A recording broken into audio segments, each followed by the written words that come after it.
Y llegando y rapando. Chicos, ¿cómo están? Buenas tardes. Tardes, noches, ya a las 6 ya empieza supuestamente el horario de noche. Si estuviéramos en el antiguo horario de verano ya estarían las 7. Sí. Pero bueno, ok. Vamos a empezar. Lunes de Por Amor por las Artes Escénicas.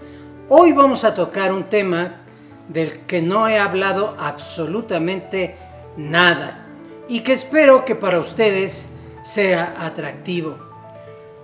Este es el mundo relacionado con algo que influye en el ballet, en el cine, en el teatro, en la televisión, en todo tipo de espectáculos. Se supone que debe haber una persona que se encargue de esto en particular. ¿Y de qué tema estamos hablando? ¿De qué arte escénica no hemos hablado? Es de la escenografía. Esto yo lo estudié en el arte escénico, en la que era mi escuela de actuación.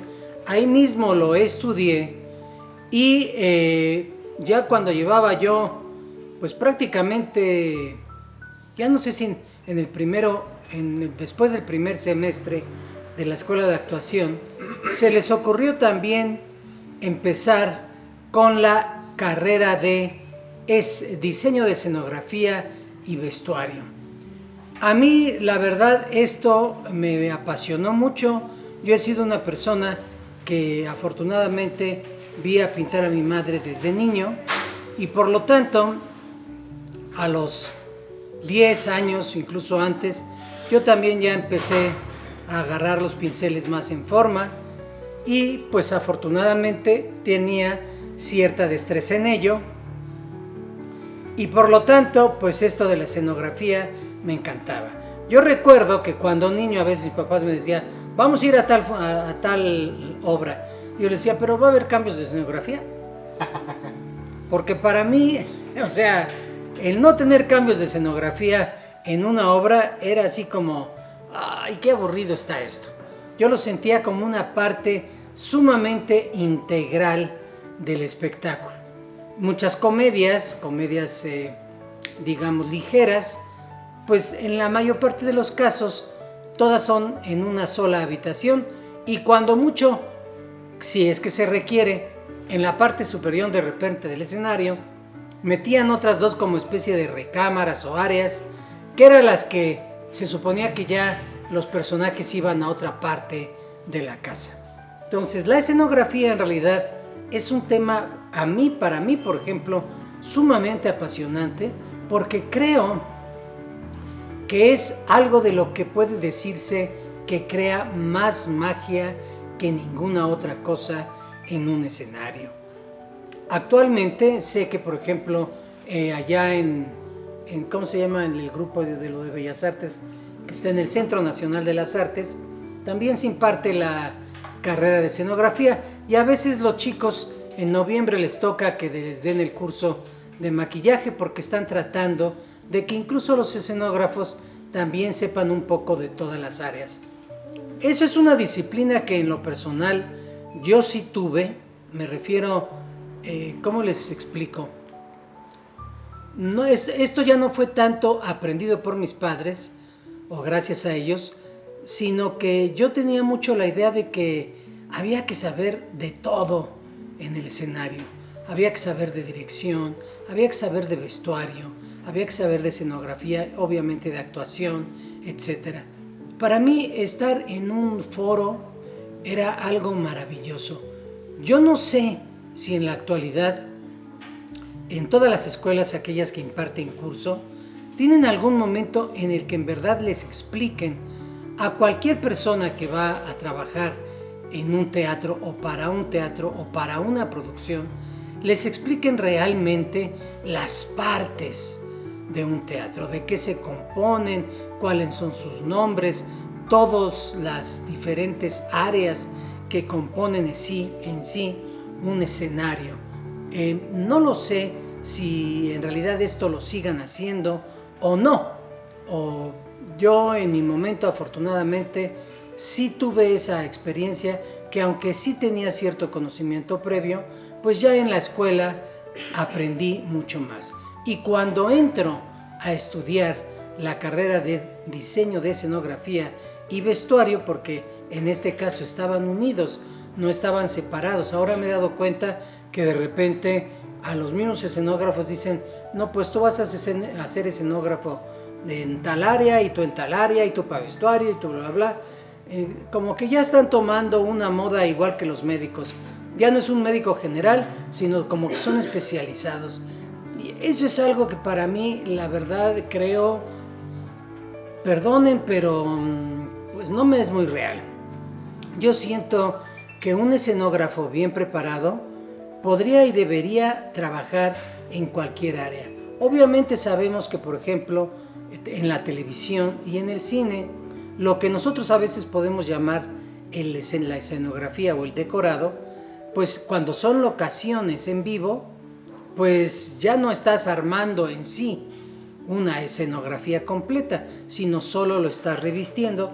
Y por eso también traje este pequeño libro. Estos dos libros ya, ahorita lo decía Pepe que cuando los saqué ahorita de mi biblioteca o los sacamos de ahí, los pobres, no sé si es por el calor donde está mi oficina, pero ya están los dos, que voy a tenerles que meter un nuevo empastado porque ya se están deshaciendo de los cantos. Y bueno, pues entonces, ¿qué sucede?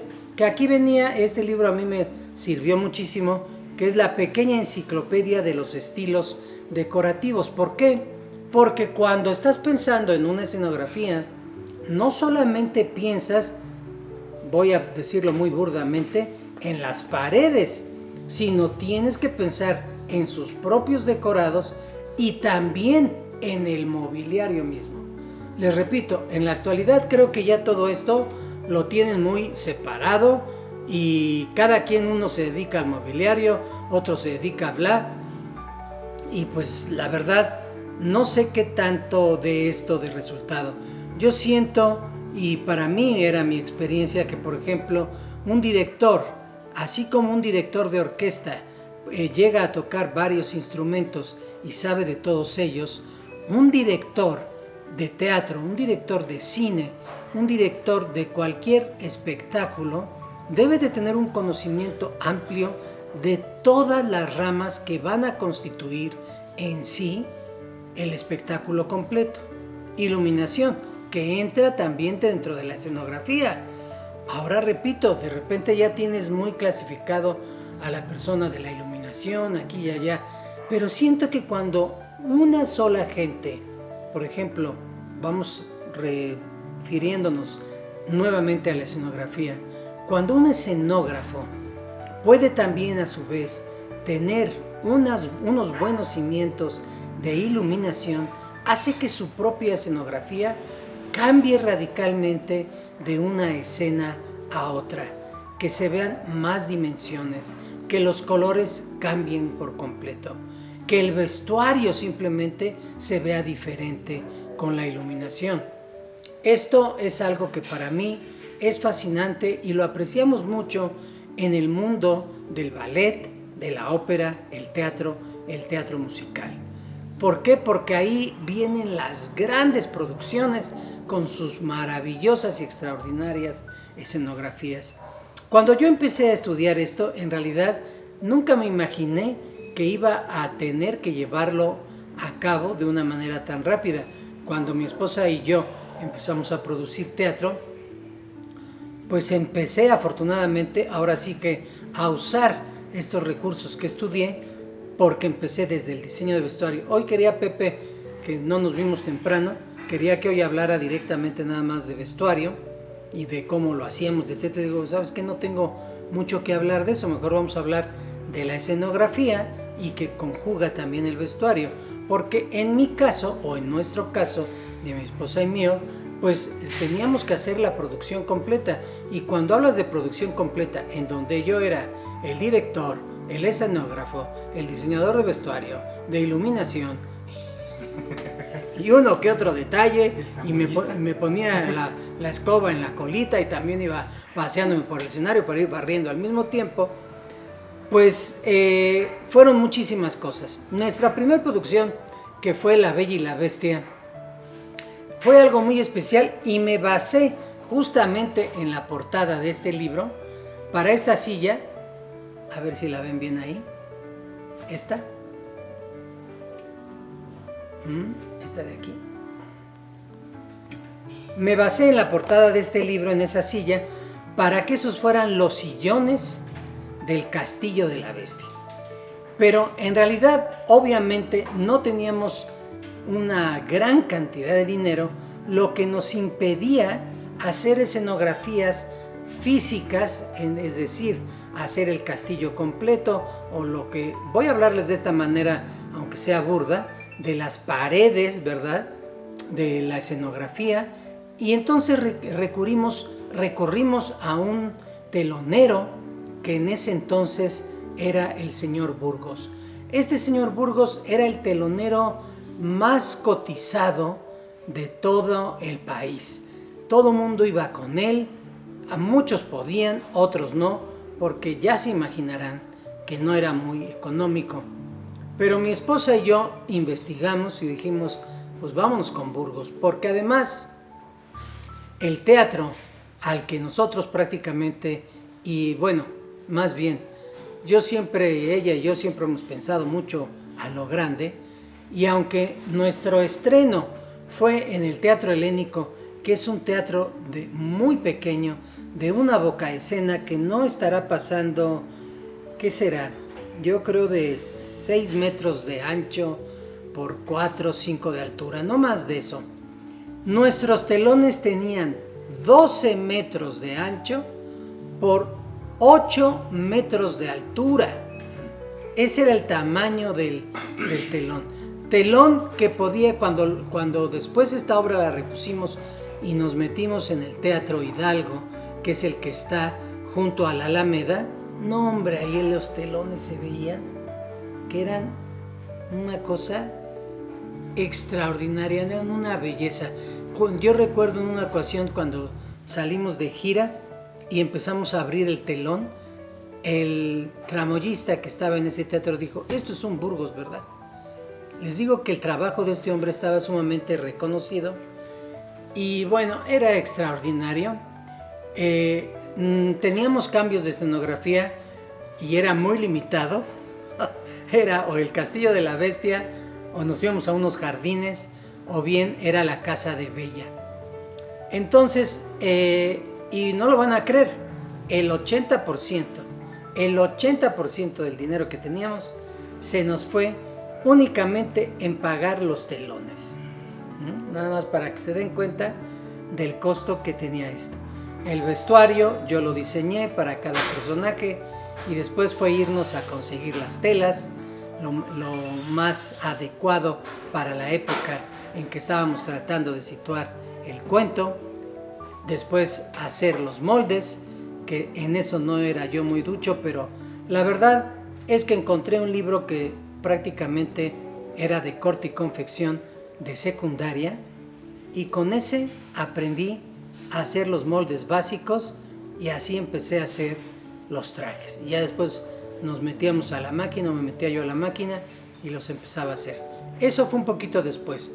En ese entonces todavía tuvimos para pagarle a una costurera y en base a los diseños que yo hice, ella elaboró la mayor parte de los vestuarios. Mi esposa y yo hicimos toda la utilería y muchos tocados para los mismos personajes. En fin, éramos los todólogos. Pero, perdón, creo que ya les conté demasiado un antecedente anecdótico, como quería Pepe. Pero regresemos a esto del punto de la escenografía. La escenografía, como les digo, es una magia tan especial la que podemos tener y es un recurso tan maravilloso que, por ejemplo, para mí es vital. Obviamente vamos a tener de espectáculo a espectáculo. En el ballet es en uno de los que se usa menos escenografía corpórea y se usan más los telones, las teletas, que si ustedes no tienen ese nombre claro, las teletas vamos a hablar que son como si fueran piernas, ¿sí? porque son telones pero mucho más pequeños, que básicamente abarcan unos 2,50 metros de ancho. Eso da las diferentes dimensiones. Es obvio que en un ballet, cuando de repente vas a tener un bailarín dándole la vuelta, dando jetés en todo el escenario, pues no vas a querer que tenga ahí un mueble, una pared, un esto, porque se va a estrellar.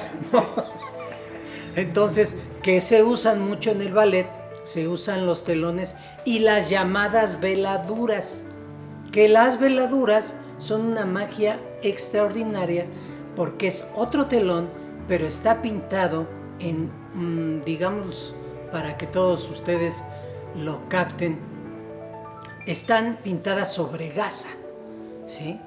Y estas gasas permiten que cuando se iluminan por el frente, se ve perfectamente todo el decorado que se hizo sobre ellas.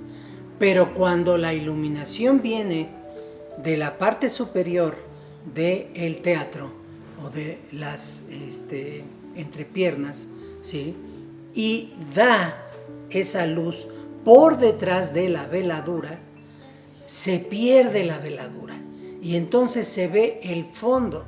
Entonces eso le da una maravilla en el ballet, porque de repente te está situando al personaje, por así decirlo, en un lugar nevado, y sin más ni más se hace un cambio de luces y se empieza a ver en el fondo otro decorado o simplemente otro fondo, o a lo mejor la simulación de árboles o un bosque o un castillo, y se empieza a levantar la veladura para que el bailarín o bailarines pasen a través de, y ya se introduce y automáticamente tenemos la magia de que estamos ya en el interior de ese espacio. Entonces, la escenografía puede convertir una obra de teatro, un ballet o una ópera en un espectáculo que se te quede grabado para toda la vida, ni siquiera años, para toda la vida, ¿sí? Yo recuerdo muy bien cuando vi El Fantasma de la Ópera. Mi papá trabajó en esa comedia, no en El Fantasma de la Ópera que quizá a ustedes les vino a la mente, que es el famoso de Andrew Lloyd Webber. Esta producción del Fantasma de la Ópera de las que les estoy hablando la hizo Raúl Astor, ¿sí? Raúl Astor hizo esta producción en los 70s. Era una producción que a mí, bueno, yo la vi, le pedí a mi papá que me llevara al teatro casi todas las semanas. No sé cuántas veces la repetí, me sabía las canciones, en fin, yo creo que yo ya podría hasta haber entrado a suplir a algún personaje porque ya me lo sabía todo. Pero me fascinaba, me encantaba. Esto se hizo en el Teatro Insurgentes, tenía muchos cambios escenográficos. Raúl Astor fue el primero en haber hecho esto del candil, de que se está rompiendo el candil y que se va a venir abajo. Él fue el que lo implementó, y ya se imaginarán, en ese entonces, en los años 70, ese espectáculo de teatro era maravilloso. Cuando Julio Alemán, que fue el actor que protagonizó esta obra, bajaba vestido de la Muerte Roja de una escalera, y si no mal recuerdo, lo voy a checar porque ahí tengo un libro especial del fantasma que lo traté de buscar acá, pero creo que lo tengo en la biblioteca de casa. Estoy seguro que fue David Antón, el escenógrafo y vestuarista de esta obra de teatro. Y cuando veía uno bajar que Julio Alemán era un hombre de 1,72, era un hombre bajito, pero siempre usó unos tacones como de 7-8 centímetros. Pero lo veía uno bajar vestido con la muerte, ahí de la Muerte Roja. Era fascinante, era de mis momentos más extraordinarios que tenía la obra del Fantasma de la Ópera. De hecho, incluso esa llamada Muerte Roja me gusta más que la que hizo después acá Andrew Lloyd Webber, y mucho más que la que hicieron en el cine, porque recuerdo que cuando es en el cine, él no está de Muerte Roja, está nada más con la crol, con la máscara o algo así, y bajando ahí las escaleras, pero no está de la Muerte Roja. Acá recuerdo que David le hizo un traje enorme, grande, muy tipo españolado, ¿sí? Muy grande, cuenta de siglo XV, una cosa así. Entonces era una una belleza de traje con su capa, una cosa extraordinaria. Cuando se veía el número de los musical de la fiesta justamente de la mascarada, bueno, en fin, creo que me estoy desviando demasiado. Perdónenme ustedes. Bueno, entonces ya se darán cuenta por estos recuerdos que tengo, cómo esa escenografía, ¿sí?, podría ser tan motivante para poder ver la obra de teatro. Recuerdo que incluso yo me inspiré en lo que vi en esa escenografía muchos años después, cuando hicimos la obra de La familia fantasmal, donde los personajes entraban y salían de las paredes. Justamente la obra de teatro en el momento del fantasma de la ópera, en el momento en que estaba el fantasma junto con Christine y que venía el latoso del galán a tratar de rescatarla, justamente había un juego de pasadizos en el que era el supuesto espejo mágico que tenía ahí, ¿no? Y era extraordinario. Mi papá tenía una escena que me encantaba, bueno, de que después supe que era él, porque al principio no lo sabía yo, porque muy al principio de la obra, el fantasma, Julio Alemán, se supone que salía, ¿verdad?, y lo empezaban a perseguir los policías aquí y allá, bla, bla, bla. De repente daba un salto, caía en el foro, todos los policías se le iban encima, ¿verdad? Y de repente se abrían todos, ya no estaba el fantasma. Decías tú, chirrión, pues ¿por dónde se fue, no? Entonces ustedes sabrán que en el teatro y en los teatros viejos, los teatros construidos, pues yo creo que estamos hablando antes de los años 60, se acostumbraban mucho las famosas trampas. El teatro lírico se tenía sus trampas, el Hidalgo tenía sus trampas, el Insurgentes tenía sus trampas, y así varios. Ya posteriormente esto lo empezaron a quitar, lo cual era una verdadera estupidez, porque las trampas es un truco extraordinario. Si no ubicas que es una trampa, básicamente tenemos en el piso una compuerta que se abre para permitir que los actores bajen a la parte inferior del foro. También tenemos los foros que son giratorios. Eso permitía que se construyeran diferentes escenografías y lo único que se hacía era girar en cierto momento el foro. A veces lo veía uno, lo ponían como parte de la magia, casi así como para presumir, vean que nuestro foro es giratorio, ¿no? Y se veía extraordinario. Pero bueno, sigo contando la anécdota esta. Entonces yo varias veces que veía la obra decía yo, chino, y un día me acerco y, no hay una trampa, yo no veo que haya una trampa ahí. Me subí al escenario, fui y dije, no hay una trampa y aquí es donde cae. Pues ya tuve que ir con mi papá y decirle, oye papá, dime cómo hacen ese truco porque es extraordinario. Me dijo, mi papá, es muy sencillo, porque yo soy el fantasma. ¿Cómo que tú eres el fantasma?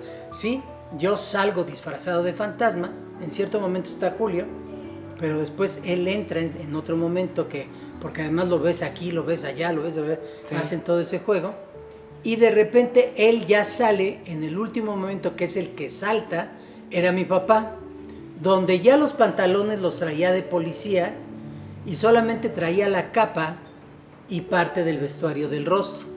Entonces dice mi papá, cuando todo el mundo se me echa encima, cada uno toma una parte del vestuario y mi papá ya quedaba de policía. Y recuerdo perfectamente porque cuando hacían eso, justamente recordaba yo que mi papá era el último que salía haciendo este movimiento así como buscando al fantasma que dónde quedó. No, era una cosa extraordinaria. Vuelvo a lo mismo, me la paso contando historias y no voy al grano. Perdón, espero que no les incomode todo esto. Le mandan saludos. Dice Fernando Gus Focus desde Instagram. Hola amigo, gracias por maquillarnos a mí y a mi amigo de Guasón y Vampiro. Te mando un saludo. Gracias, un placer. Qué bueno que estés aquí viendo estos en vivos y escuchándome hablar de mis aventuras juveniles y desde niño. Gracias, te lo agradezco. Y pues ojalá sigas por acá porque tenemos 3 envíos a la semana. Si te gusta esto del arte, aquí creo que te vas a poder divertir. Gracias por los saludos y mando saludos de regreso también y espero en esta temporada poderlos ver y maquillarlos de nuevo. Bueno, continúo. Entonces, ¿qué pasa con la escenografía en sí? La escenografía tiene esta magia tan maravillosa y, por ejemplo, mucho de la comedia musical tenía las famosas cortinillas. ¿Qué es esto? ¿A qué se le llamaba una cortinilla? La cortinilla es cuando ciertos actores, principalmente los actores comediantes de la obra o de la comedia musical,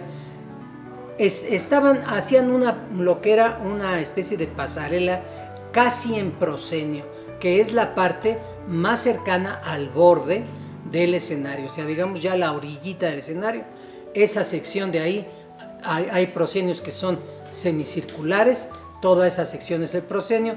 Cuando no existe un proscenio semicircular, se considera que más o menos 1 metro hacia adentro es lo que viene siendo el proscenio. Entonces, ¿qué pasaba? Baja un telón casi prácticamente cubriendo toda la boca escena, permitiendo que el proscenio sea el que quede solamente descubierto, o cuando no es un proscenio, como les digo, semicircular, un poquito atrás, y entonces los actores salen a hacer una escena por lo regular de comedia, comentarios, etc. Creo que incluso en el mismo Fantasma de la Ópera del Andrew Lloyd Webber hay algo parecido que hacen los actores ahí, ¿no? Claro, en la ópera de Andrew Lloyd Webber, pues como precisamente es una ópera musical, porque no es comedia, ya para mí ya no eso no fue ya comedia musical, ya Andrew Lloyd Webber en esos puntos ya empezó a pasarse a un sentido más operático, porque prácticamente los personajes no hablan, todo lo hacen cantado. Entonces, pues, ¿y cuál es el punto del por qué hacer esas cortinillas? Es porque permitía el cambio de la escenografía. Mientras estas personas estaban por delante, atrás ya se estaba haciendo el cambio escenográfico, porque muchas veces estos cambios son brutales, ¿sí? No es de un momento a otro. Incluso se procura que, a pesar de que todos los montajes de las paredes vienen estando sobre carros, pues se procura que se haga con silencio, porque si no de repente era y dice que los actores adelante hablando y les tapaban todo lo que decían porque hacían unos escándalos los tramoyistas atrás, ¿no? Entonces son los diferentes recursos con los que puede llegar a contar un escenógrafo. Obviamente vamos a tener también aquellas escenografías que van a ser completamente fijas, que no se van a mover y que, como repito, en muchos de los casos están ubicadas más bien para comedias o para obras de pocos personajes, o que sucede todo en una sola estancia. Repito, a mí en lo personal eso cuando yo era niño, ya después aprendí más a ver teatro y ya me gustaba por muchísimas otras razones, pero pues eso fue mucho mi experiencia con la escenografía. Por lo tanto, es ahí que justamente quise ahora tocar este tema.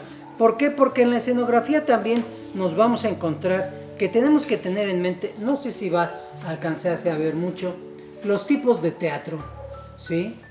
que existen.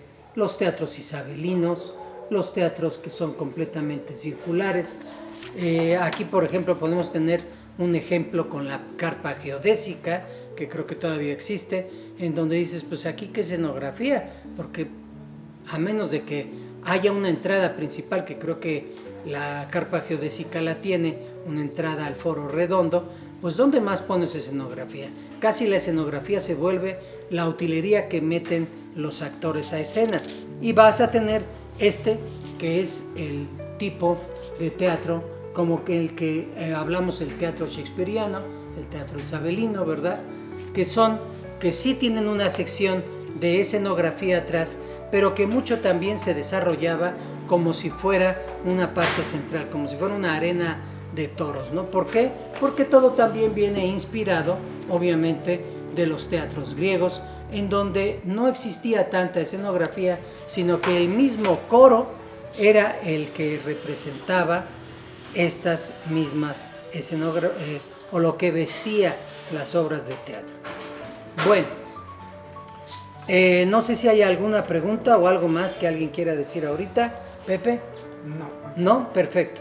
Bien, vamos a tener múltiples situaciones y aquí es donde empezamos nosotros también a tener un juego muy importante, y es por eso que yo decía la relación de que un escenógrafo a veces sea el mismo también que realiza el vestuario, al menos hasta donde yo lo aprendí. Porque aunque no lo crean, si no hay una verdadera coordinación entre todo el equipo, a veces se llegan a suceder situaciones en donde el vestuarista desarrolla un traje que de repente ya no entra por las puertas.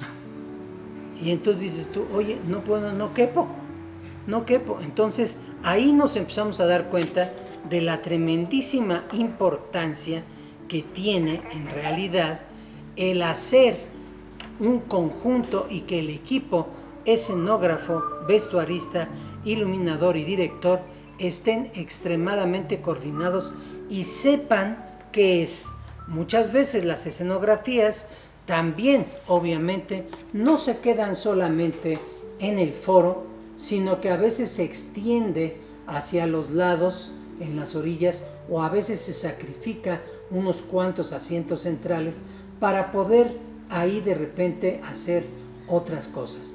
Cuando son a las orillas, cuando son en unas especies de palcos que se sacrifica el palco en ocasiones se vuelve otra parte de la escenografía y de la historia de lo que se quiere contar.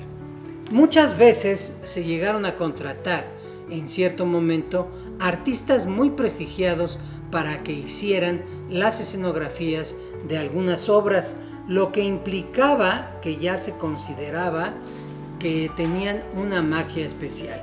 Pero obviamente vamos a tener aquí más ejemplos de los tipos de teatro griego, el teatro romano, que ya es muy diferente. ¿Por qué? Porque ya empezamos a hablar de otros estilos. Aquí, por ejemplo, estamos teniendo un telón que está simulando, si no me equivoco, justamente la última cena, ¿verdad? Y tenemos abajo a unos personajes que están como dentro de y en el fondo dicha escenografía. ¿Qué pasó, Pepe? Sí, tenemos una pregunta de Arturo García. Nos dice que ¿cuál es el material principal del cual se hacían los telones y qué tipo de maquillaje o pintura se ocupaba? Bueno, para un telón no se ocupa maquillaje jamás. ¿Cómo se hace un telón?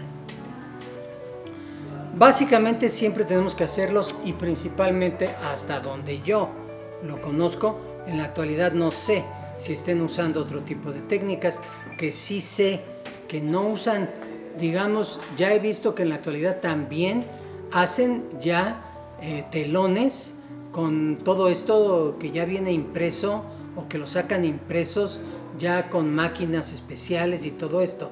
Un telón tradicional, para que no nos confundamos, voy a hablar de eso. Un telón tradicional se hace propiamente en manta de algodón que debe ser ligeramente gruesa. Ya debes incluso considerar lo que se le llama la loneta, que es una manta, pero es más gruesa, es algodón.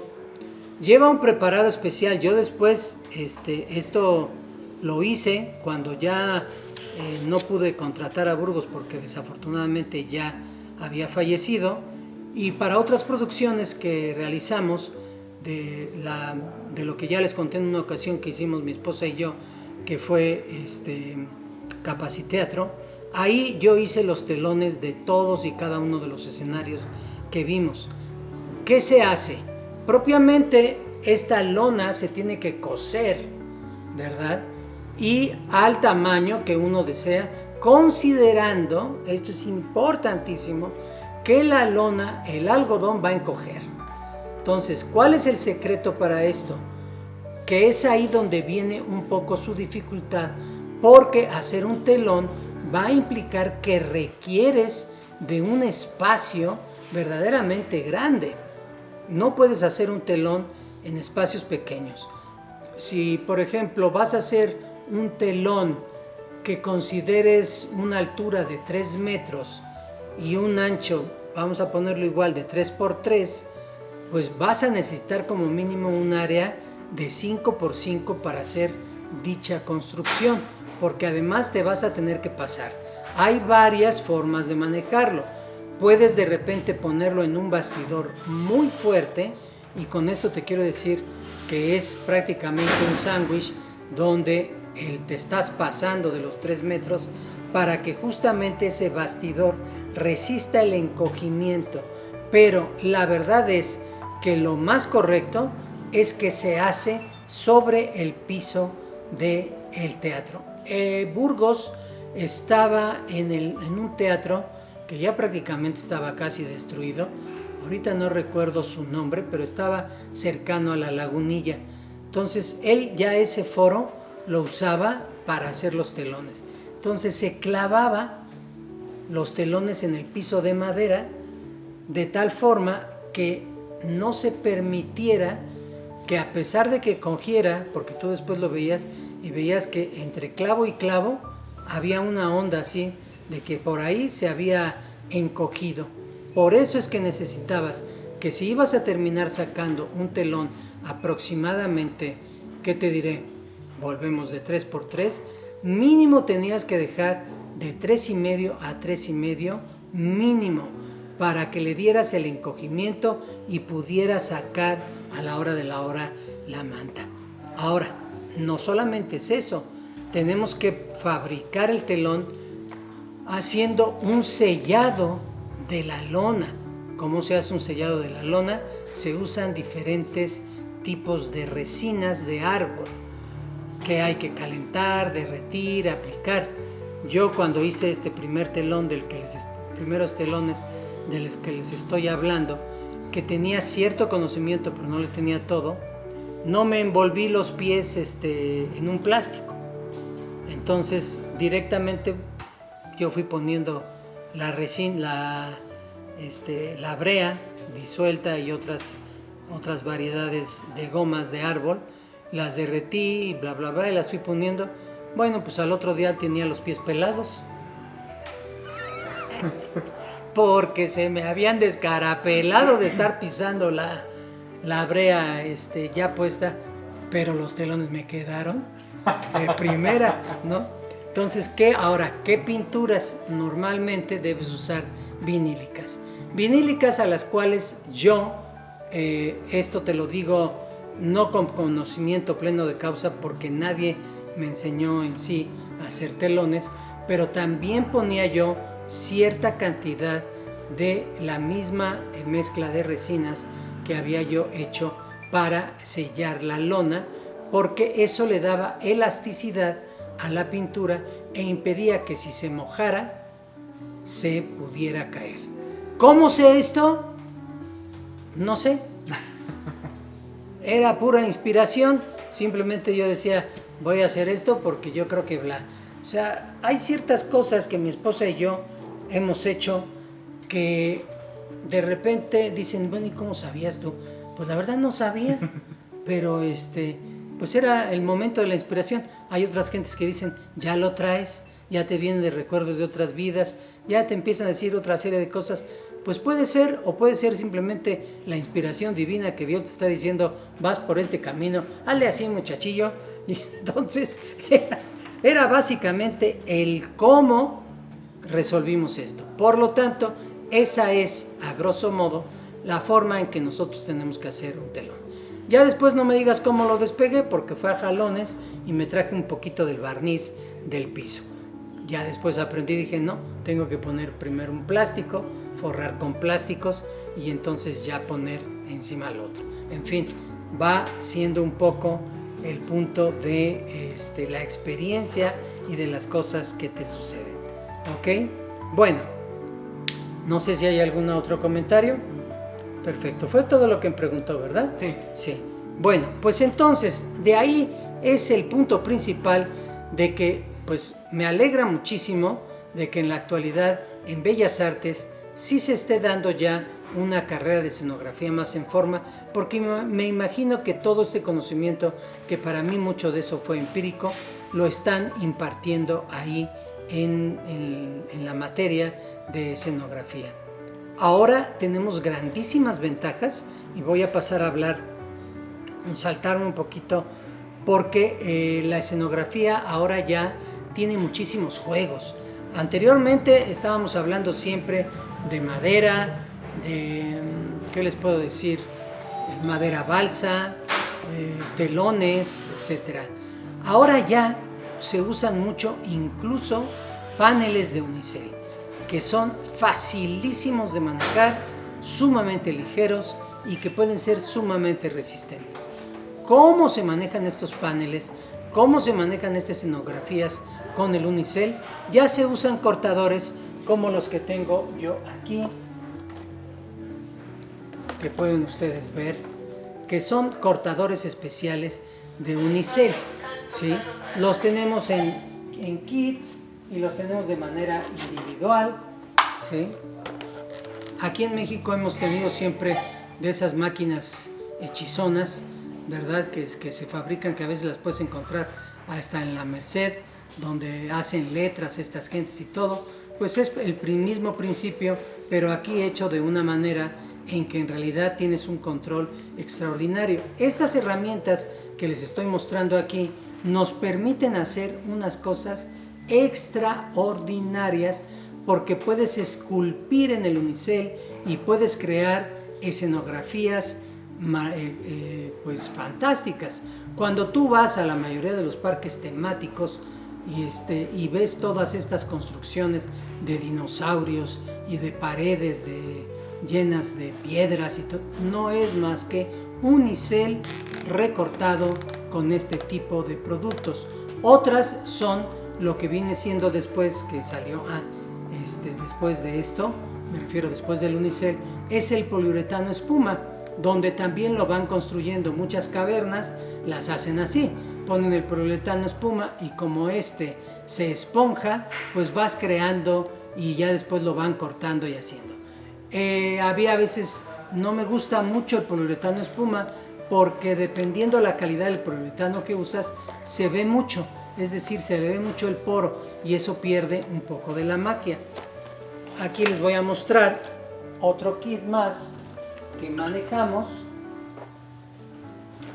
donde ya vienen otras herramientas. Aquí ya está extremadamente larga y esta otra de acá.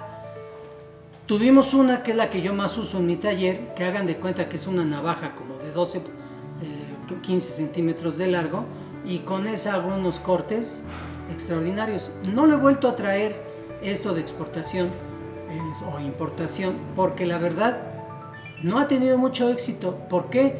No sé si es porque nosotros no hemos sabido darle la publicidad correcta, o es porque la gente y los mismos maquilladores en este caso no se han preocupado por adquirir estas herramientas, porque esto obviamente lo estoy tocando ahorita dentro del punto de la escenografía, pero si nos damos cuenta, esto no nada más es escenografía, sino nos pasamos a la utilería. Entonces, para un maquillador que hace efectos especiales, ya le es mucho más fácil pegar varias capas de unicel y hacer el dibujo de aquella máscara, monstruo o lo que quiera que va a poner del decorado en X lugar, y hacerlo con estas herramientas. ¿Qué pasó? Nos pregunta Máquina Modificada que qué precio tiene el kit, porque dice que con ese le va a dar forma a sus cosplays. Sí, exactamente, porque no nada más cortas unicel, cortas muchas variedades de uniceles, ¿sí? Algunos más duros que otros. Entonces, la verdad, estas herramientas son extraordinarias. Pues a ver, Pepe, porque aquí viene. Mira, aquí tenemos este kit, pues justamente que se está componiendo. Vamos a ver, creo que es esta misma la que trae. Es este mismo y trae uno muy largo, que estamos hablando que es aproximadamente de 15 centímetros, que te permite hacer cortes más profundos. Y ahorita estos los tenemos en hiper promoción.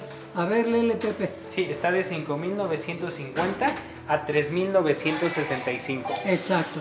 Y ya viene, incluso trae un, bueno, ya puedes considerar que a lo mejor esto es obsoleto ahora, pero trae su DVD instructivo y trae también repuesto de lo que es el alambre que es por el que pasa el calor para hacer sus cortes.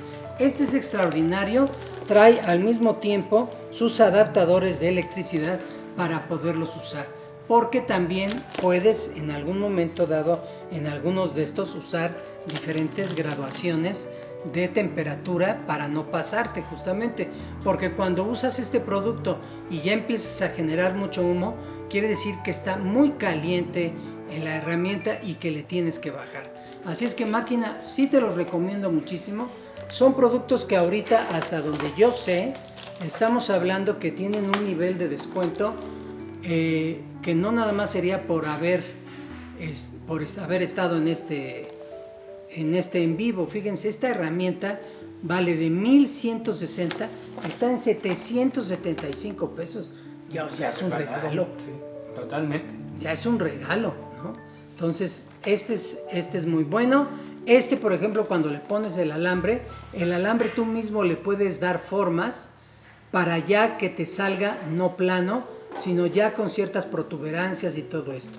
Este es buenísimo porque así como lo ves de cortito, la ventaja que tiene es que al ser tan corto en esta sección de aquí, lo usas muy cómodamente para perforar el unicel o la superficie de este tipo de materiales, hasta el foam y todo este tipo de cosas, el foamy de este grueso, ¿sí? Todo esto, cortito, la ventaja es que lo usas casi como una pluma, como si fuera una navaja pequeña, y te está saliendo de 1,585 en 1,060 pesos, ¿sí? Entonces, híjole, honestamente, si pueden y les gusta aquí estos productos, pues aquí están para ustedes, porque la verdad es que son extraordinarios. Pásame eso, Pepe, para que les pueda yo decir, porque miren, dentro de estos productos que están viendo aquí, ¿qué es lo que pasa? El unicel, para que tenga un buen acabado, tenemos que ponerle primero un sellador y después viene esta capa que, escuchen, ya lo vuelve prácticamente indestructible.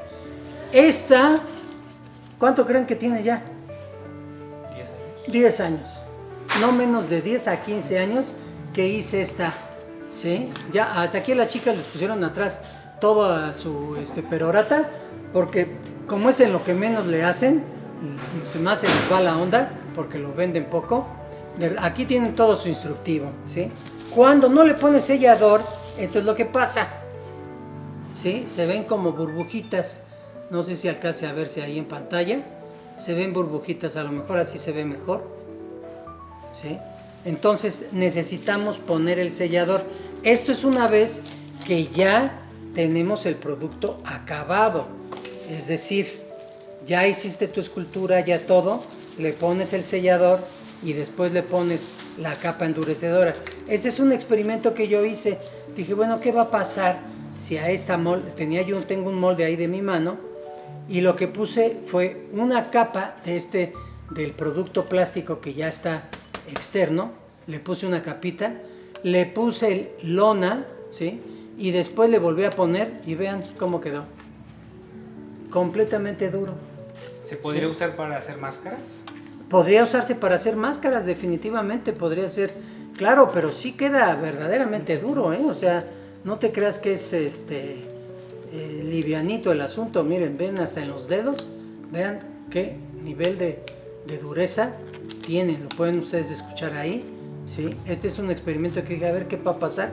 Pues qué pasó fue esto, ¿ok? Entonces tenemos estas herramientas y al mismo tiempo el material que permite que lo puedas llevar a cabo. Ya una vez que tienes esto, ya lo pintas con lo que quieras, que eso es otra ventaja. ¿Por qué? Porque sabemos muy bien que el unicel, si de repente usas a veces hasta aerosol, o sea, pintura en aerosol, se te come con el aerosol, ¿sí? La pones y se hace como Bruja del Mago de Oz, ¿no?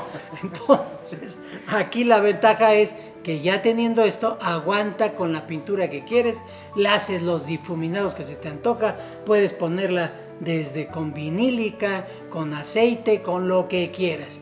Entonces, te los recomiendo mucho si es que ustedes, no, aunque no hagan escenografías completas, pero simplemente con hacer decorados, esto es extraordinario. Bien, ¿alguna otra pregunta, Pepe? No. Están muy serios. Bueno, ¿cómo vamos de tiempo? Todavía nos quedan unos minutos. Ok, bueno, voy a pasarme rápidamente del salto de la escenografía a esto que son los estilos decorativos, porque si se dan cuenta, esto es algo que un escenógrafo tiene que tomar muy en cuenta. ¿Cuál es el estilo de decoración de la obra o de la época en que esa obra se está llevando a cabo y que nos permitirá darle muchísimo más magia al espectáculo? La verdad, yo como persona que me he dedicado a esto, una de las cosas que más me fascinaba a mí ver eran aquellos programas en donde ahora sí que te mostraban el detrás de cámaras, porque veías la magia en pleno, ¿no? Y pues los decorados de todo esto, el pintado, el mobiliario, simplemente que hay que tomar en cuenta. Les digo que ya mi libro ya está deshaciendo. Todo esto tiene que ver. Ahora creo que en el cine ya le llaman arte a las personas que se dedican a hacer todo el decorado o el mobiliario o a vestir la escena, ¿sí? Bueno, pues los tiempos van cambiando, los nombres, así como antes decían los cuadrados en la escuela, ¿no? Vamos a estudiar quebrados. Ahora quién sabe cómo les llaman, que cuando llega el niño a la casa te dicen, es que me dejaron aprender esto. Ay, no sé de qué me estás hablando. Yo creo que a veces lo hacen a propósito para que ya los padres no les pueden enseñar y cada vez todos seamos más brutos porque no nos entendemos, ¿no? Entonces en este caso, pues igual han evolucionado poniéndoles nuevos nombres a las cosas, y quienes venimos de pues, épocas anteriores y que a veces rompemos conexión del día a día porque como nosotros estamos dedicados a algo más, pues de repente hay esa brecha de ciertas nomenclaturas o de ciertas palabras que dices tú, a ver, ¿para qué usas eso? ¿O por qué me estás hablando de eso? Cuando ya me lo explica él, digo, yo lo conozco como tal. Bien, pues aquí quise hablarte un poco de la escenografía.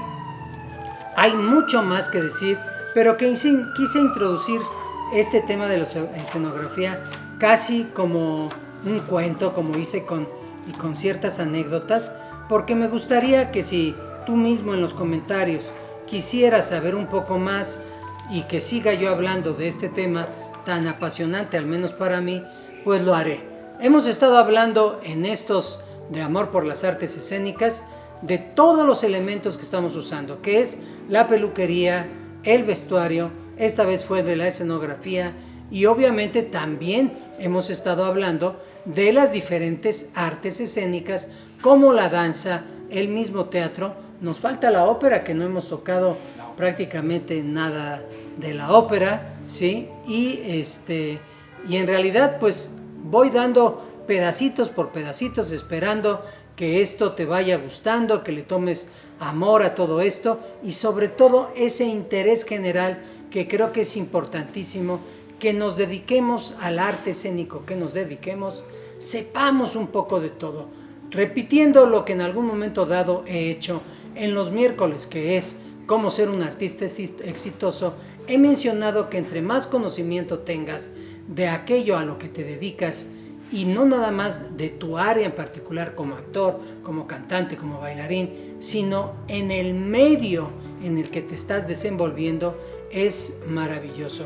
Y en donde nos desenvolvemos, en donde nos empeñamos o en donde llevamos a cabo mucho nuestro trabajo, es en un teatro. Entonces los teatros tenemos que conocer absolutamente qué es un paso de gato, qué son las teletas, qué son las piernas, qué es la boca escena, hasta dónde llega, qué significa subir, qué significa bajar, en fin, Todo esto son cosas que uno debe aprender desde antes. Literatura que ya prácticamente no existe. Yo tengo por ahí uno que otro libro, uno que lo leí ya casi por enamoramiento, porque he amado siempre esto, que se llama Mi primer libro de teatro, y ahí explicaba mucho. Después mi primer libro de producción, y fueron de las cosas que mi esposa y yo fuimos encontrando garbanzos de libra, porque eran libros rarísimos y que a la fecha casi estoy seguro que ya no los hay, pero que nos ha permitido aprender mucho y que a mí en lo personal me terminó de dar, digamos, las pautas para poder haber realizado y habernos convertido en productores de teatro, de lo cual ya he hablado también en otros momentos. Muy bien, bueno, pues no sé cuánto tiempo ya esté, Pepe. Ya se nos acabó el tiempo. Y pues déjame los comentarios, por favor, si es que te gustó este tema de escenografía, si es que quieres saber más, o simplemente mándenme preguntas y déjenme saber de qué quieren ustedes tener mayor conocimiento. Recuerden, lunes por amor a las artes escénicas, miércoles cómo ser un artista exitoso y nuestros jueves de belleza o de horror, que ahí sí ya sabemos que vamos a hablar de todo lo relacionado con el maquillaje, tanto para beauty, efectos especiales, caracterización, etc. Importantísimo, mándenme preguntas. Si ustedes me mandan preguntas, la gran ventaja que yo tengo es, 1, ayudarles a ustedes a resolver dudas, y 2, me ayudan a mí a poder ir seleccionando los temas que son más importantes para ustedes o que les está llamando la atención. También hemos hablado de nutrición. ¿Quieres saber un poco más de nutrición? Aunque no soy experto en el área, he vivido mucho de eso también, en el sentido de que para mí mismo lo he querido aprender por la medicina que he estado estudiando de hace 6 años, una medicina basada en microcorrientes que va a ser el futuro de la medicina y que podrán descubrir que ya hay mucho de eso también en internet. Bueno, soy Armando Pascual Noli, director de Articity, tu sueño hecho realidad, y ya sabes que si el arte, el maquillaje, la danza, la escenografía, la ópera, la magia, lo que quieras es tu pasión, Articity es la solución, porque aquí siempre te daremos una respuesta positiva. Nos vemos en el próximo en vivo.